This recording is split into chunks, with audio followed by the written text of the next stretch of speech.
Good evening, dear compatriots. Today is the second edition of our English language pilot program.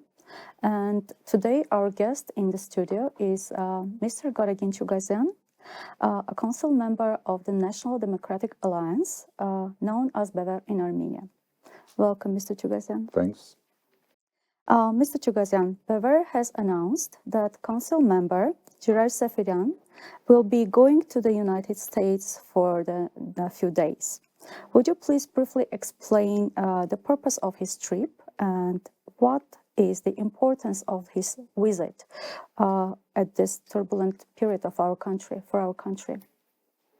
Of course, it goes without saying that the importance of United States for Armenia in our days, how important it is. And firstly, the purpose of the visit of Czirer Seferian is to establish relations with officials in administration, in Congress, in think tank community, and thus strengthen overall ties between Armenia and United States. Secondly, of course, it is important to meet Armenian community, which is one of the most influential Armenian communities in the world. And so there will be also meetings with Armenians. And of course, it is important to express our views to media, to US media, in this way to promote our ideas. Thank you. Mr. Chugazyan, the number one issue that Armenians, both in Armenia and in diaspora, are concerned about is the threat of war, amplified by the constant menacing messages from Azerbaijan's leadership. Mm-hmm. Do you think that there is an imminent threat of war at that moment?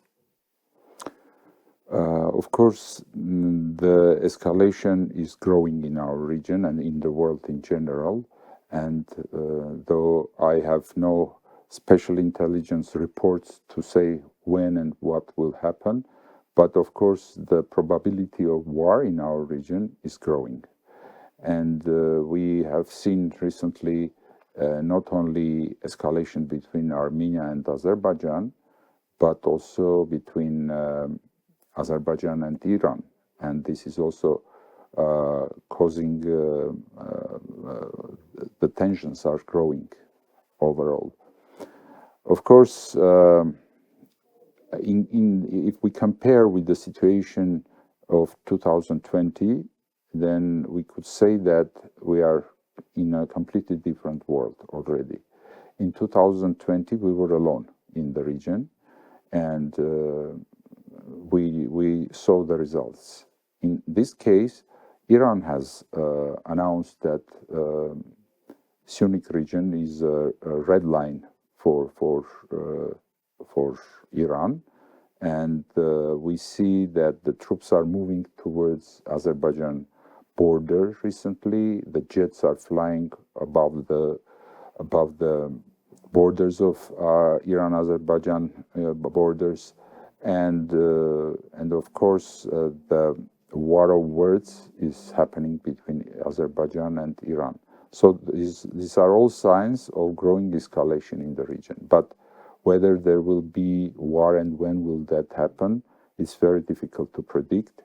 So we could say that in this time, not only Iran but also West is interested not to open a second front in the world, because this time the war between Armenia and Azerbaijan, it will not be a local war. It will be engaging major centers of the world politics into this conflict. Mr. Chugazyan, I think that today it's clear that for everyone that Aliyev wants to extract from Armenia a so-called peace agreement, which from the Armenian point is actually a capitulation agreement, in order to legitimize Azerbaijan's illegal occupation of Armenian territories. As if it wasn't enough, Aliyev is cynically demanding that as a bonus, the Zangezur corridor should be part of the concessions that Armenia must concede by agreement. Considering the fact that recently the enemy occupied territories from Togh village in Syunik region, can we assume that they intend to eventually take Zangezur corridor by force? And do you think that the West will allow further Azeri aggression and the occupation of Syunik and Zangezur corridor? Of course, it is not a secret that Azeris have intent to occupy Syunik, and not only Syunik. They have announced about their plans about Western Azerbaijan, which is, according to them, the territory of Soviet Armenia, and so they are trying to establish a corridor between Nakhchivan and Azerbaijan, in this way also opening the road for a bigger Turan project for Turkey, because then you will have a direct communication between Turkey and Central Asia. But if we look on the map, we would see that this is not a local issue, because Eurasia is divided into two parts. If you look on the map, by north-south axis, and you can also divide Eurasia into two parts from west to east. And if you look on the map, you will see that those two axes are passing through Caucasus, and we are exactly speaking about a point, geopolitical point in Zangezur, in Syunik, which is connecting those two axes. It's a very important understanding that in new times, in our times, we are seeing that this crossroad was closed until the fall of Soviet Union for about 70 years, and after that period, that important point, geopolitical point, which had played historically very important, big importance through all history. If you look on major empires, wars, everything were passing through to this point, and so it is. We are returning back to a situation in history where a new architecture of security must be built upon the whole Eurasia, and so those points are, and especially Syunik point, has a major role in the world. It's not a coincidence that Nancy Pelosi, when she flew to Armenia, she spoke about Armenia as having as much importance for United States as Taiwan has or Ukraine has. So we are speaking about that is our fate. We have lived through history on this point of the world, and again, there are opportunities and dangers at the same time living on such a point. We need to understand that, first of all, major powers, the West and China and Russia, they are interested in keeping this point, but Russia is retreating, obviously. We see this for the last 30 years, and even the last activities of Russia in Eurasia just show that it is another, the second phase of the collapse of Soviet Union. Russia is retreating. So we need to be prepared for such a retreat and find new allies. And if we look on history, we see that starting from the times of Alexander the Great, and then Roman Empire, and then Byzantine, and then we had the Crusaders. All those in all those periods, about for 1,500 years, the West was one of the most important columns for this security architecture. I mean the larger area where Armenians were living, the oikumena, so-called oikumena, where Armenians had lived through history. And now again, we see that West is returning back. It's showing its real interest in the region because it's a gate to both to Turkey and Russia, to Turkey and Iran, but also to Russia. I mean the Southern Caucasus. And Syunik is the place where all those interests are coinciding. So we noticed, especially last year during September aggression, the special activities done by United States who stopped the aggression because Azeris were ready to open by force the corridor to Nakhichevan through Syunik, but the calls from Washington stopped them. And Excuse of course, me for interrupting you. While our ally did nothing to support us. Sure. And we are not expecting any support from Russia again if there will be such kind of aggression. But this time we see both Iran and the West are not interested in such kind of developments.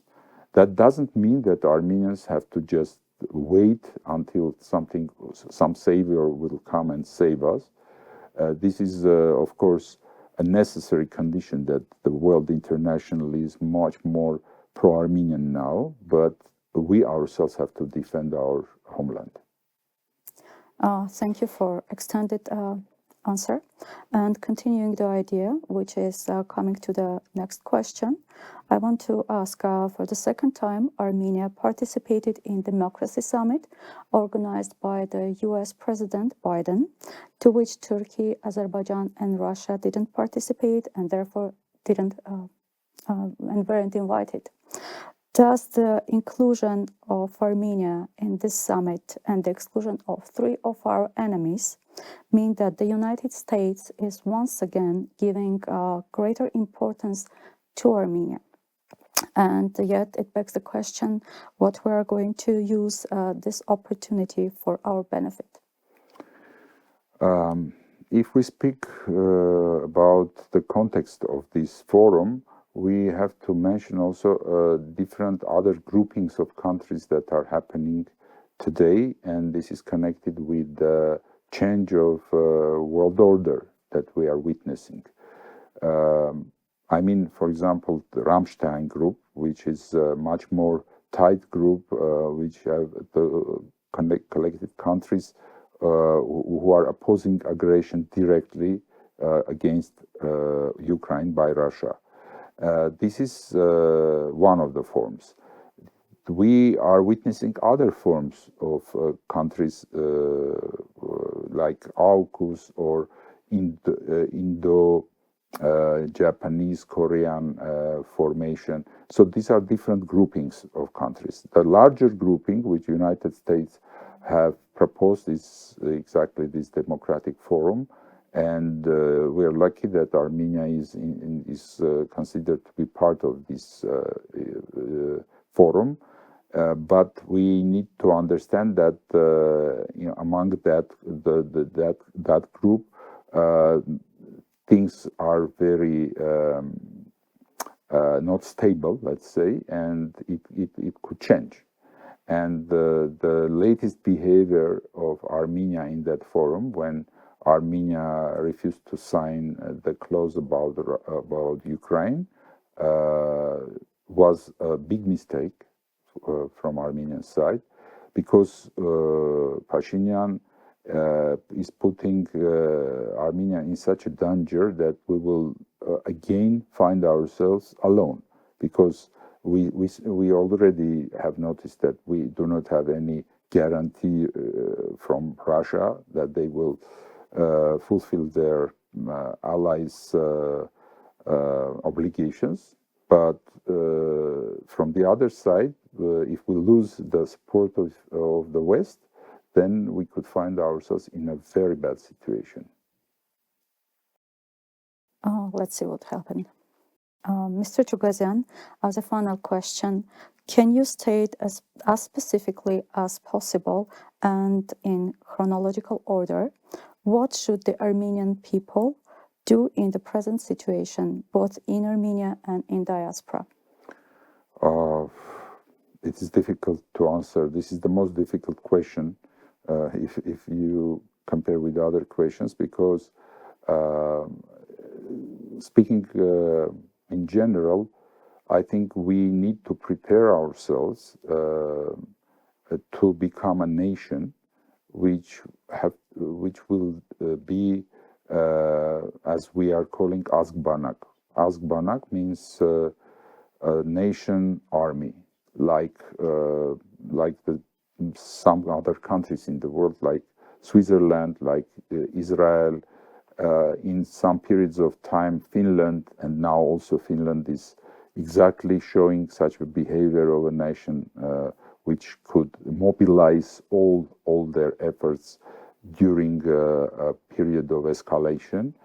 And we saw that, for example, Finnish people who had been famous for last 75 years for their Finlandization policy during the Cold War between West and the Soviet Union, they decided to change dramatically their position, and they applied to enter NATO, and they actually 2 days ago they became a member of NATO, which means that they are on the forefront of the possible dangers from Russia. It's 1,500 kilometers, and there is only 4 million people living in Finland. But Finland, after careful examination and years of research and also preparation, decided finally that the danger is so great that they need to enter that union and be prepared for such kind of